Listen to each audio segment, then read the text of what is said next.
que son válidos pura y exclusivamente para la vida mineral. Es mineral. Está compuesto efectivamente de la misma naturaleza mineral de las demás cosas, pero está intrínsecamente movido, está intrínsecamente perfeccionado esa realidad mineral por un principio que la hace actuar de una manera diferente, y no solo la hace actuar de una manera diferente, sino que la sobreeleva a una de ser, de realidad distinta a la que era mientras era nada más que vegetal. Si nosotros todavía seguimos dando mejor prueba todavía de esta analogía, el animal, al fin de cuentas, tiene los mismos movimientos que el vegetal. Crece, se reproduce, se alimenta. Pero se alimenta, crece y se reproduce de manera distinta al vegetal. Lo hace con la participación de un conocimiento. Ese conocimiento, por muy modesto que sea, por muy adscrito que esté a los sentidos, es un conocimiento que le otorga al animal un mundo dentro del cual él vive. Él vive y se desarrolla en un mundo que es, de alguna manera, la proyección de esos sentidos suyos que le permiten moverse, diríamos, con sus instintos dentro de ese mundo. Se reproduce igual que el vegetal, pero de forma distinta porque tiene conocimiento. Se nutre también con conocimiento y al mismo tiempo crece en el adiestramiento con un cierto conocimiento para poder capturar bien su presa, para poder, diríamos, ejercer esta actividad que el vegetal la hace para el manera. En el hombre todos estos movimientos están intrínsecamente perfeccionados en él por la participación del espíritu. El hombre es espíritu. Su alma es una sustancia espiritual. Y al decir que es una sustancia espiritual, queremos decir que es una sustancia que conoce la raíz inteligible de las cosas y que al mismo tiempo quiere con su voluntad aquello que la inteligencia le presenta como bueno. En esas condiciones es espíritu y hace que todos estos movimientos de la vida vegetativa y de la vida sensitiva estén intrínsecamente perfeccionados por este principio vital que es el que les da el espíritu. Pero fíjense que este principio vital que interviene en todo el desarrollo de nuestra vida sensitiva y de nuestra vida vegetativa, desde ese momento lo que hay en nosotros de vegetativo, lo que hay en nosotros de sensitivo, está intrínsecamente perfeccionado por lo que hay en nosotros de espiritual. Lo sensitivo y lo vegetativo en nosotros pertenece y participa de la vida del espíritu, entra en la vida del espíritu. La vida del espíritu la perfecciona intrínsecamente a los movimientos vegetativos y a los movimientos sensitivos. El hombre ya no come, ya no se nutre, no se reproduce como un animal. Se nutre, se reproduce y come como un hombre. Es decir, haciendo que todos estos gestos en su constitución puramente vegetativa estén intrínsecamente perfeccionados por las exigencias del espíritu y entren de alguna manera en esas exigencias del espíritu. Por eso el hombre come y al comer sigue un cierto rito estético o un rito religioso que hace que ese acto de manducación entre para siempre en las exigencias de la espiritualidad. Y no hablo nada de la actividad sexual o de la actividad reproductiva del hombre, en el cual esta participación es más íntima todavía, más intrínseca, más perfecta, más completa, porque es una realidad que tiene más, diríamos, relación con la vida misma del alma. Pero el espíritu obra sobre un campo de libertad, cosa que el instinto no. El instinto no es libre, no puede preferir este o el otro camino. Tiene un camino fijado por la naturaleza. Y ese camino fijado por la naturaleza es aquel que el instinto sigue. El hornero hace su nido siempre igual, en cualquier parte. Y el gato trata de tapar sus excrementos aunque sea en el asfalto. Fíjense que es un gesto completamente absurdo, pero lo realiza instintivamente, lo realiza mecánicamente, lo realiza en función de una fuerza que lo hace obrar sin atender intelectualmente, sin atender inteligentemente a las circunstancias que le rodea para adecuar su gesto a las circunstancias. El gesto se pronuncia, el gesto se produce de una manera que no podemos llamar mecánica, puesto que es instintiva y no mecánica, pero sí de una manera viva y de una manera fija, siempre fijada en la naturaleza misma del animal. El espíritu, al intervenir en la economía de los instintos, al intervenir en la economía de los vegetativos, la hace partícipe de su libertad. Es decir, la hace partícipe o de una perfección superior que dé a cada uno de estos movimientos un sentido espiritual auténtico, o de una participación inferior. Los hipertrofia, los decae. Se pone a veces la vida del espíritu al servicio del movimiento instintivo, del movimiento vegetativo, y en vez de asumirlo, de llevarlo a la perfección impuesta por el espíritu, es el espíritu el que es asumido por el instinto y el que es llevado por el instinto a una hipertrofia de ese mismo instinto. Diríamos, el caso más común es el caso de la vida reproductiva. El Don Juan es un hombre que está completamente obsesionado por la vida del sexo y que vive en función de esa vida. También está el que es un comilón empedernido y el que de alguna manera, diríamos, vive para la satisfacción de su instinto nutritivo.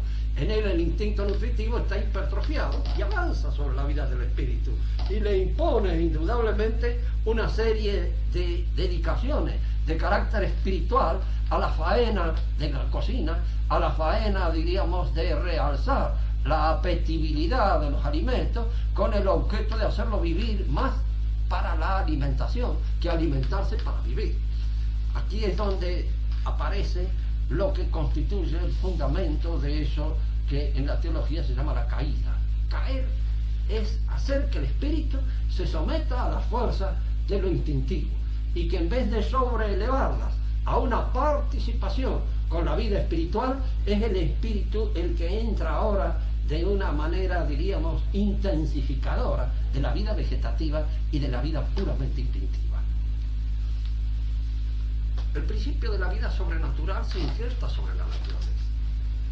La palabra injerta está dicha muchas veces por el mismo San Pablo y tiene este valor de que se trata efectivamente de un injerto, de algo que viene de afuera y que se impone accidentalmente a la vida tal como nosotros la desarrollamos. Gracia non toli natura, no borra la naturaleza, la perfecciona. La gracia entra en la naturaleza, penetra en ella, para sobreelevarla a una participación más íntima con la divinidad. Y es esta gracia la que Cristo nos da, es esta gracia la que a través de los sacramentos Él nos provee, con el objeto de que haya ahora otro principio vivo en nosotros, este principio viviente que nos permita, diríamos, participar casi fraternalmente con la vida de Cristo y penetrar así en el secreto mismo de la Trinidad, del cual desde ese momento forma parte de nosotros, porque inhabita en nosotros y actúa en nosotros. ¿Cómo actúa? ¿Cómo inhabita en nosotros? ¿Cómo nosotros podemos comprender efectivamente esa acción que la gracia nos ejerce sobre nosotros y que permite esta transfiguración de nuestra realidad? Existe en nosotros la posibilidad de poder comprender, de tener una experiencia clara, fija, existencial, precisa de estas exigencias de la gracia y de esta vida de la gracia en nosotros, o es una pura utopía, o es una pura ilusión, o es puramente y exclusivamente algo que a nosotros se nos ocurre, pero que no sucede efectiva y realmente en la realidad. Nosotros sostenemos que sucede efectiva y realmente en la realidad. En primer lugar, sucede efectiva y realmente en la inteligencia. Nuestra inteligencia, en cuanto es inteligencia, que está graciosamente informada por la gracia de Dios, informada por la fe, se abre a un panorama que hasta ese momento no estaba abierto para nosotros, porque naturalmente no está abierto para nosotros. Esta conversación que tengo yo con ustedes, si ustedes logran entenderla, es porque ustedes tienen una cierta gracia. Es porque ustedes en alguna medida tienen una inteligencia abierta a un misterio que de otra manera permanecería totalmente cerrado y a oscuras para ustedes. No podrían penetrar en él, no podrían darse cuenta de ningún modo de cómo este misterio opera en nosotros. Pero si nosotros nos damos cuenta y nos damos cuenta de que hay una exigencia de carácter sobrenatural en un momento determinado que me obliga a vencer no solamente mi naturaleza, sino a veces a sacrificarla en aras precisamente de esto sobrenatural que se me ofrece como más digno, como superior, como jerárquicamente puesto por encima de lo natural, yo no podría y no tendría esa experiencia íntima que tengo.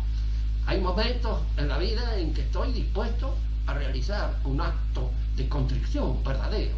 Y esa contrición verdadera es tanto más verdadera cuando yo veo mi culpabilidad, veo mi pecado, pero lo veo ahora transfigurado en esta dimensión que me ofrece la gracia. Porque si no, no experimentaría el pecado. Experimentaría simplemente una especie de desazón por el hecho de haber cometido una torpeza, por el hecho de haber hecho algo que es indigno de un hombre en el sentido pura y natural, y exclusivamente natural. Pero cuando yo tengo la contrición, cuando sé que he ofendido a Dios con mi acto, que de alguna manera mi acto tiene una proyección que va más allá de la mera insatisfacción que produce la torpeza cometida, yo tengo una experiencia, sí, tengo una experiencia de la gracia. Y esa experiencia es la que abre mi inteligencia al misterio, es la que me permite obrar sobre el misterio, es la que me permite decir en un momento determinado, no, yo no puedo dejar de ir a misa. Y no puedo dejar de ir a misa porque me sentiría en falta. Y me sentiría en falta con respecto a Dios. ¿Qué es ese sentimiento? ¿Es una realidad que experimento? ¿Es una realidad que efectivamente se ofrece a mi consideración como una experiencia efectiva? Como una experiencia que se da en mi existencia. Si es así, yo tengo una experiencia de la gracia transfiguradora en mí. Fíjese que aún poniéndonos en la situación más modesta, somos hombres pecadores. Indudablemente nosotros no estamos como en el monte Tabor cuando nuestro Señor se ofrece transfigurado a la visión de los apóstoles. Los apóstoles lo ven allí, en esta transfiguración.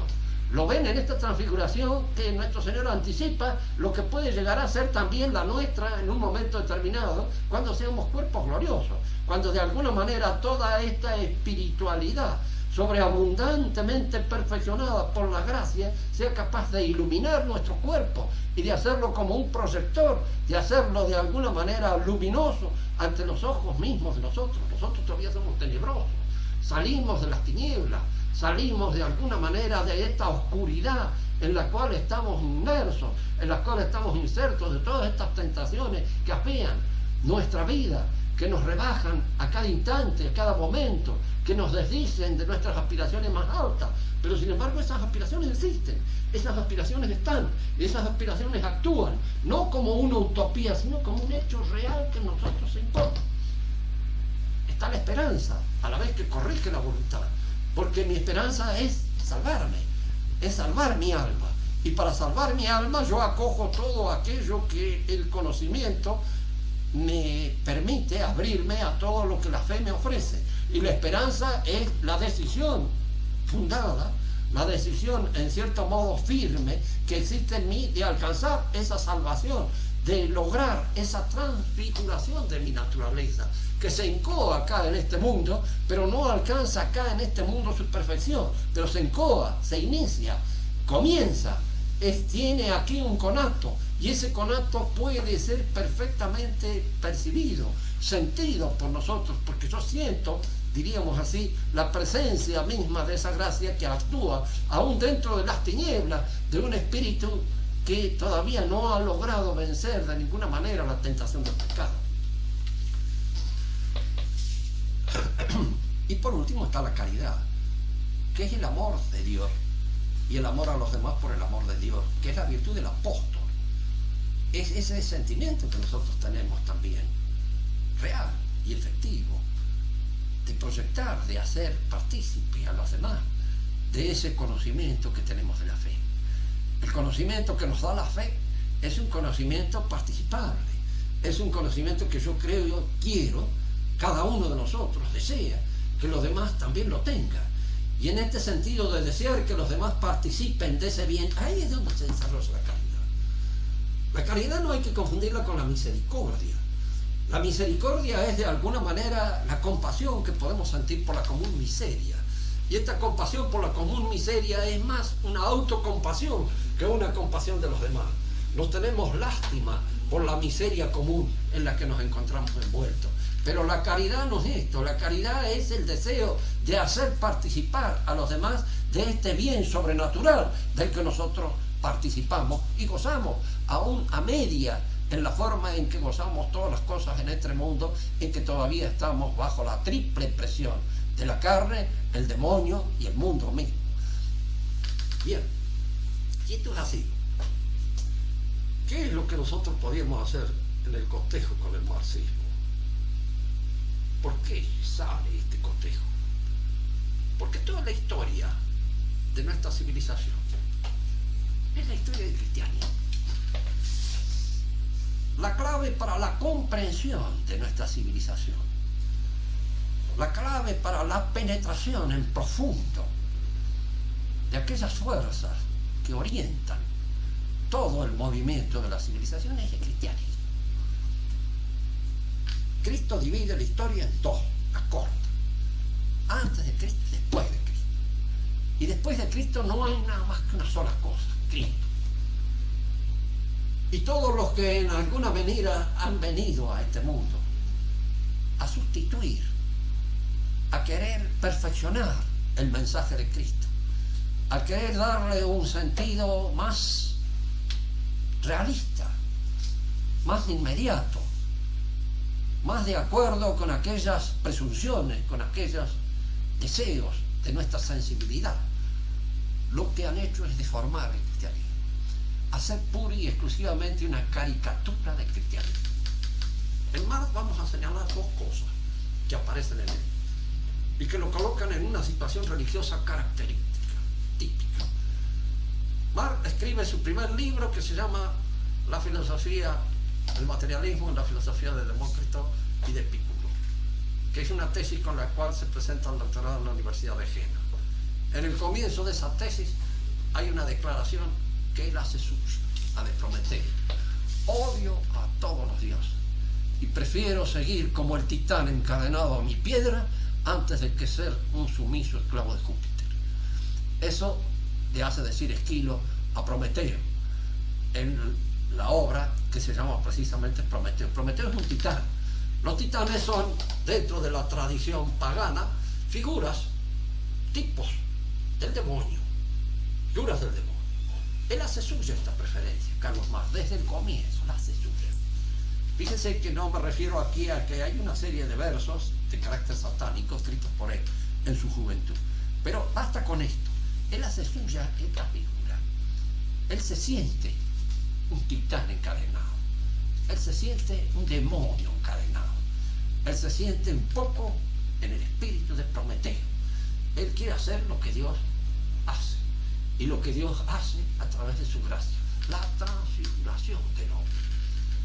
Una transformación del hombre en otra cosa. Una mutación del hombre. Esta transformación que en nosotros se encoa en la gracia, él trata de hacerla por medio de la revolución social. A fin de cuentas, la revolución social equivale aquí, en alguna medida, a una gracia. Es, si ustedes quieren, un ersatz, un artificio, un producto que imita la gracia, porque en alguna medida es aquello que va a provocar en el hombre su transformación de hombre fundamentalmente individualista y personal en un hombre social, en un hombre en quien la naturaleza, la sociabilidad se dé de una manera espontánea, sin ninguna presión por parte del ambiente, por parte de las autoridades, sin ninguna compulsión social de ningún género. Fíjense, conviene aquí pensar un poco más detenidamente esto, para ver lo que hay al mismo tiempo de prometeico, de diabólico, en la pretensión de Marx, y dónde está la falla precisamente de esta pretensión. Nosotros obramos socialmente porque somos sociales por naturaleza, pero esta sociabilidad nuestra es asumida personalmente por nuestra libertad y por nuestra responsabilidad. Yo decido obrar bien en solidaridad con los demás, pero lo decido. Puedo decidir no obrar bien, ni obrar solidariamente con los otros. Puedo decidir todo lo contrario. Puedo convertirme en un criminal, puedo convertirme en un social. Puedo convertirme en un ser contrario, enemigo de la sociedad en la cual actúo. Puedo asumir también esta responsabilidad. Esta responsabilidad puede ser en mi efecto de una asunción personal, como cuando decido por mi propia cuenta que debo sacrificarme por otros, que debo sacrificarme por mis hijos, debo sacrificarme por tal o cual cosa, por mi patria, por mi país, por la sociedad a la cual pertenezco. Bien, una decisión personal. O puedo hacerla por compulsión.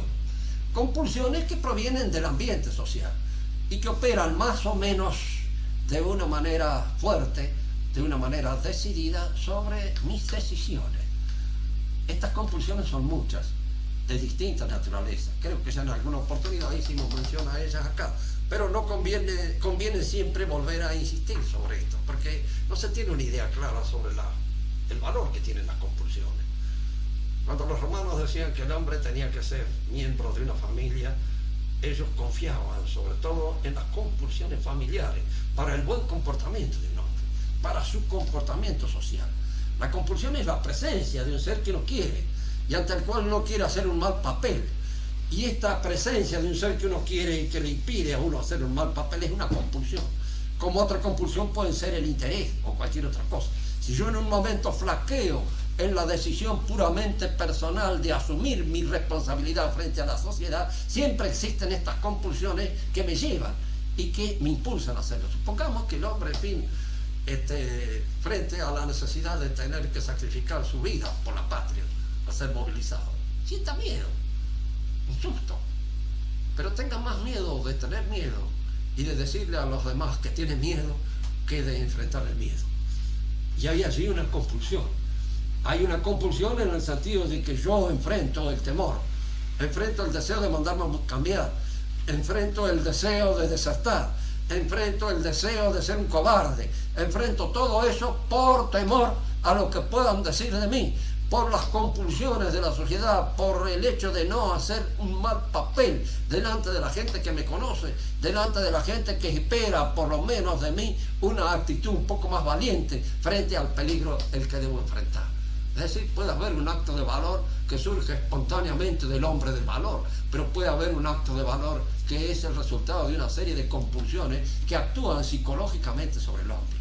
En nosotros lo social existe, pero lo social es el resultado, en alguna manera, de una asunción personal, en el mejor de los casos, o de una asunción que viene compulsada por nuestra naturaleza social y por todos los ligámenes que nos atan a nuestro prójimo, por los parientes, por la familia, por lo que dirán, por el temor a cualquier otra cosa, a descalificarme, a desclasificarme, a perder mi estatus, a lo que fuera. Todos estos son elementos compulsivos que me obligan a actuar socialmente, y socialmente de una manera positiva. En más, todos estos elementos forman parte de un contexto en el que el hombre actúa todavía enajenado por una serie de circunstancias de carácter económico que él supone.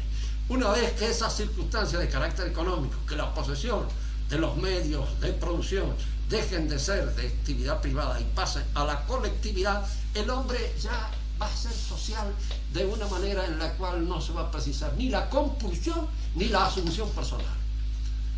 Va a ser social espontáneamente, porque se va a producir en él una mutación de naturaleza biológica, una transfiguración en otro hombre, en un hombre social, en un hombre comunista, en un hombre solidario, en un hombre en el cual ya no va a haber más reflejos instintivos de posesión puramente individual de las cosas, sino que lo social va a surgir en él en forma ilícita, espontánea, natural, sin esfuerzo. Va a ser social, sin más, y de una manera, diríamos, fatal, no por decisión voluntaria, no por decisión compulsiva, sino por una decisión que nace espontáneamente de su naturaleza transformada, de su naturaleza transfigurada. Fíjense que en la tesis 11 sobre Feuerbach, Marx dice: hasta este momento la filosofía ha pensado en el universo, lo que nosotros tenemos que hacer ahora es cambiar, modificar. En esto y en la presunción de aquella afirmación, de la afirmación de Prometeo, nosotros observamos el deseo de Marx, profundo.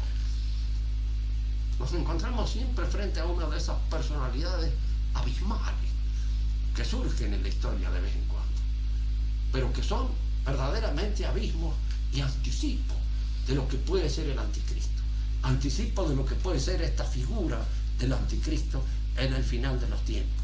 Es decir, este hombre que afirma en primer lugar su negación a entrar en absoluto como un fiel esclavo de Júpiter, como un fiel esclavo de Dios. Y en segundo lugar, este hombre que afirma la necesidad de transformar la naturaleza humana en otra cosa, en una naturaleza nueva, modificada, una naturaleza que ya no es la naturaleza humana. Y este aquí, el estado utópico de Marx, que acaba de probarse a la sabiendas después de 70 años de revolución rusa. La diferencia que existe entre el marxismo y el utopía, que muchas veces se nos hace este reproche. Bueno, ustedes prometen un cielo que al fin de cuentas, de acá que venga, el cielo está muy lejos de nosotros. La realidad esta concreta en la cual vivimos aquí, nos seguimos moviendo como siempre. Y el cielo de ustedes es una utopía. La transfiguración que Marx aspira puede ser una cosa que científicamente esté auspiciada por la evolución misma biológica del hombre. El hombre marcha hacia un hombre social, hacia un hombre socialista. Aquí aparece la ciencia invocada y aquí aparece en cierto modo la utopía. ¿Cuál de las dos es una utopía? Yo considero que una utopía es esta, además, en el sentido en de que él aspira, él considera esta transmutación de la naturaleza humana que de ninguna manera está incoada o iniciada en los movimientos fundamentales de nuestra vida. El hombre que alcanza su realización más alta en solidaridad con el prójimo es siempre un hombre que personalmente ha asumido esta perfección, que la ha hecho suya y que solamente en la pronunciación de su personalidad logra esta asunción de la responsabilidad que le corresponde para con los demás. Este es un hecho que está negado indudablemente por esta inclinación que Marx advierte en nuestra naturaleza y en el movimiento dialéctico de la historia de alcanzar una socialización en la cual no hay ya asunción personal ni hay tampoco, diríamos, compulsión por parte del medio. Esto es lo que yo calculo que es su utopía. Cuando la utopía trata de llevar hacia la práctica, la utopía se desmorona porque se demuestra que no se puede pasar. Que el hombre sigue siendo un hombre que obra socialmente por compulsión y está obligado más en la sociedad comunista a obrar por compulsión permanente. Hay que acentuar la compulsión para hacerlo obrar socialmente de una manera aceptable o admisible, o lo hace por asunción de su responsabilidad, que es la enseñanza cristiana por antonomasia. Y en la enseñanza del cristianismo, si bien nosotros podemos admitir, efectivamente, el reino de los cielos no es de este mundo, es del otro. Pero nuestra transfiguración se inicia en este mundo. Y aquel que vive en la gracia y que por vivir en la gracia lucha contra el pecado, combate el pecado, vive en franca y abierta lucha contra el pecado, ese hombre tiene por lo menos una experiencia incoactiva de aquello que se va a realizar y que probablemente se realice. Está su esperanza puesta, está su fe puesta en este asunto, en los cielos.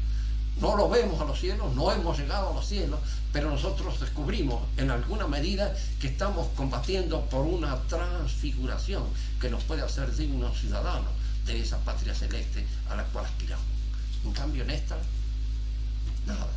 La utopía revela su absoluta inepcia en cuanto trata de ser llevada a la práctica. Miente, Pío.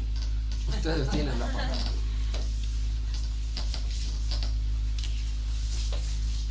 Fíjense que acá hay mucho para preguntar y mucho para aclarar todavía, porque pueden quedar muchas cosas de una manera apenas bocetada. Sí, Gustavo. Profesor,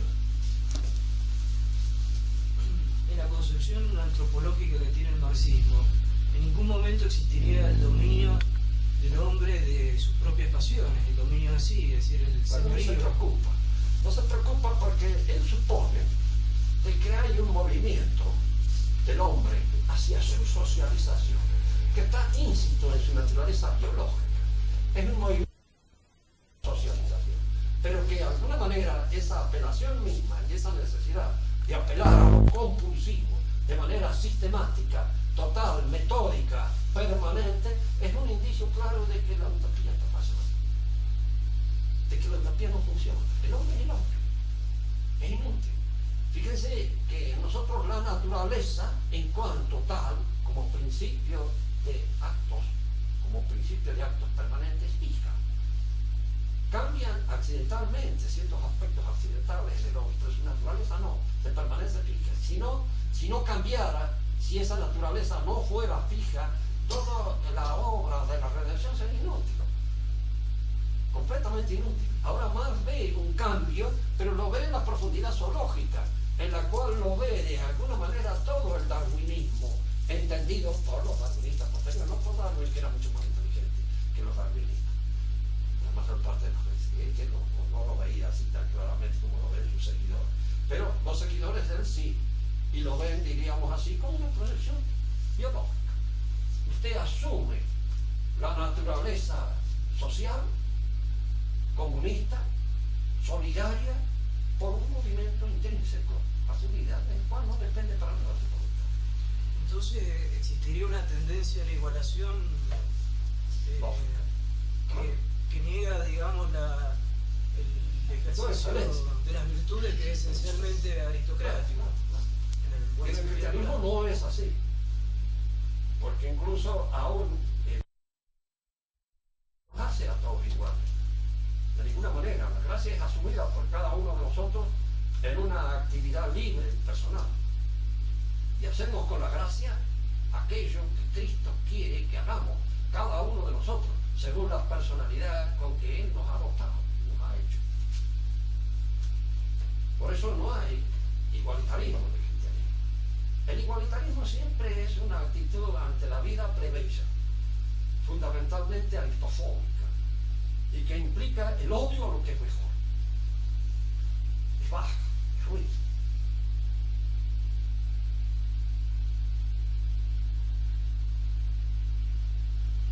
Ese es fundamentalmente también lo que sobre todo quería hacer resaltar bien. Es la diferencia que existe entre sostener una utopía, aún con la pretensión de que esa utopía sea posible de realizar acá, en la Tierra, pero que es utópica por la imposibilidad, diríamos, porque supone la destrucción de la materia y supone la destrucción de la personalidad humana, supone la destrucción del hombre. Y esta destrucción del hombre, ¿en función de qué? Destrucción de la cual usted tiene, sí, una cierta, es decir, tiene, como tenemos nosotros, una cierta visión del infierno. Hay en nuestra vida momentos en que casi se nos abre los pies el abismo del infierno, porque nos parece que entramos en él, en ciertos momentos llevados por nuestras malas pasiones, por nuestra bajeza. Y es, de alguna manera, el momento en que el hombre se masifica, cuando él tiene la idea de que tal vez el socialista, usted conoce a muchas personas que, en fin, no se distinguen en absoluto de aquello que la televisión quiere, porque no tienen una sola idea que no haya sido arrancada del diario, de la televisión, de la revista o de algún otro medio de comunicación masiva. No piensan personalmente.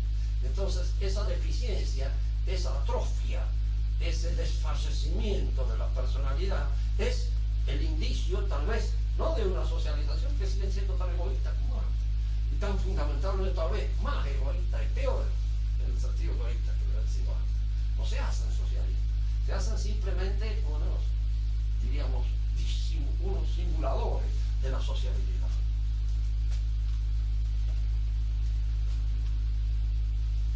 Otra pregunta. O así, no se me ocurre ninguna cosa. ¿Por qué?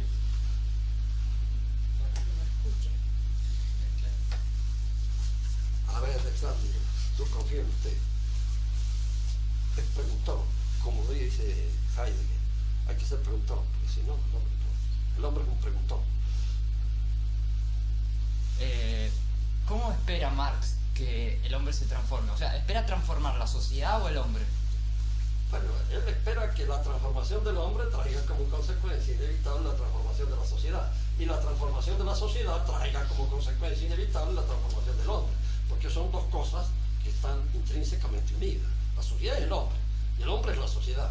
Si usted transforma la sociedad que hace actualmente a individualista, la convierte en una sociedad que fabrique socialista, que fabrique comunista, indudablemente usted obra por lo social sobre el hombre y obra en el hombre sobre lo social. Ahora, esa transformación, de hecho, si usted piense un poco, es evolucionista. Es como si en la escala zoológica esa evolución del hombre fuera poco a poco conduciéndolo a convertirse en un animal social, en que lo social surge espontánea y naturalmente de él, como en las abejas, como en las hormigas, donde son el hormiguero. El hormiguero es un individuo. En realidad el individuo hormiga casi no existe como individuo, existe el hormiguero, y es en el hormiguero donde la hormiga alcanza y realiza su plenitud, como la abeja en el enjambre. Bueno, cuando el hombre sea una sola cosa con la sociedad, porque se agregue, porque se manifieste socialmente así de una manera espontánea, sin necesidad de compulsión y sin necesidad de la asunción personal, que eso es a lo que más temen, porque son enemigos fundamentalmente de aquella actitud que suponga el desarrollo de la personalidad y el hecho de que esta personalidad sea solidaria por una decisión libre de su libertad.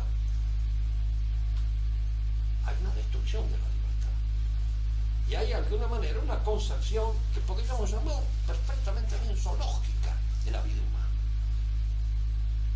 Para él, ser sociable es una propiedad de la materia, del instinto. Y sí, diríamos sí, en el sentido de que el hombre es materia y que evoluciona, que se transforma y que se transforma en ser social. Es como si dijéramos, hay una mutación, un salto cualitativo en la transformación de las especies, que hace que en un momento determinado esta especie, que hasta este momento, por razones puramente accidentales, porque claro, para entender en profundidad todo lo que Marx dice, hay que haber leído muchas de las cosas anteriores a él, a Rousseau también, mucho, porque hay mucho de Rousseau en Marx, mucho del pensamiento de Rousseau. Rousseau suponía que el hombre era social, de una manera artificial. El hombre nacía un animal suelto, que vivía en hordas y con toda libertad. El estado de naturaleza para Rousseau es un estado zoológico, es un estado en el cual el hombre campa por su fuera y vive un poco libre. La naturaleza social se le impone como un artificio, como un corset, como algo que le imponen desde afuera. Los más fuertes, en la medida en que crece y la sociedad evoluciona y se hace necesario conseguir el pan de una manera, diríamos ya, algo más premeditada, algo más artificial, que cuando se conseguía tirando la mano y arrancándola del árbol, donde los panes se daban, el hombre más fuerte organiza la sociedad e impone a los demás esta coyunta que es lo social. Lo social no brota como una consecuencia del crecimiento y de la perfección espiritual del hombre, sino que es impuesta por los más fuertes y por los más débiles. Pero es un artificio que viene de afuera, que es algo que no es natural al hombre, sino que es artificial. Entonces él sueña en la posibilidad de hacer que ese artificio sea el resultado de la opción mancomún de todos, de que todos colaboren en la construcción de ese artificio. Y al colaborar todos en la construcción de ese artificio, el artificio nos resulte a nosotros llevadero, podamos ser libres, aún dentro del artificio social en el que vivimos. Marx a esta concepción la cambia un poco, porque él toma en cuenta, porque él se iluminó mucho cuando conoció las doctrinas de Darwin. Entonces veía en el darwinismo esa evolución que iba conduciendo al hombre a la situación del hombre social por medio de una evolución que estaba adscrita a su organismo, que está adscrita a sus tejidos, que está adscrita a todo eso que usted mire sus animales. La drosófila melanogaster, con la cual puede usted tener algunas relaciones de vez en cuando, ¿no? Sí, entonces la drosófila melanogaster, mediante una cosa se convierte en drosófila blanca, ¿no es cierto? Mediante la acción de una serie de fallos que usted lo sabe mejor que yo. Pero de alguna manera sé que se convierte en drosófila blanca. ¿Por qué? Por una evolución adscrita a sus tejidos. Bueno, de la misma manera, el hombre social nace por una evolución adscrita a nuestros tejidos naturales, a nuestra naturaleza misma animal, que evoluciona y alcanza ese grado de desarrollo, que logra esa mutación. Entonces, él perfecciona, porque el aparato de Rousseau era todavía un aparato, era una cosa que inventada por el hombre, era un artificio impuesto por el hombre, era al fin de cuentas un artificio de carácter jurídico, era el contrato social nuevo, el que traía como consecuencia este cambio en la sociedad. Pero Marx se da cuenta de que eso no sirve, de que este artificio es manejado por los hombres, es un artificio que instrumentalmente va a estar manejado. Pero si hay una evolución que de alguna manera afecta a la realidad intrínseca del hombre, si lo lleva a esta perfección que consiste en socializarse, entonces es eso. Y diríamos, eso es un sustituto de la gracia. Y él lo hace, Iván lo hace por desesperación, por altruismo, por inteligencia. ¿Por qué él se pone en eso? Él es Prometeo. Por orgullo, Él corrige las planas. Corrige las planas. Hasta ahora todo esto ha sido pensado como el diablo. Y las cosas se van a solucionar como yo las he hecho. Es decir, hay en él una idea titánica, pero muy por encima de las capacidades de un hombre. Tiene una tentación diabólica. La vida. una soberbia, claro. Sí, inmensa, grande, inmensa. Él mismo murió un poco destrozado porque él no logró ver realizadas sus cosas. Entonces, si hubiera visto cómo terminó su familia, donde todas las hijas se le suicidaron cuando él murió, estaba muerto él, ya terminado su carrera terrestre, pobre diablo, sin de cuenta. Pero era un hombre de una soberbia así inmensa, inmensa soberbia, una soberbia diabólica.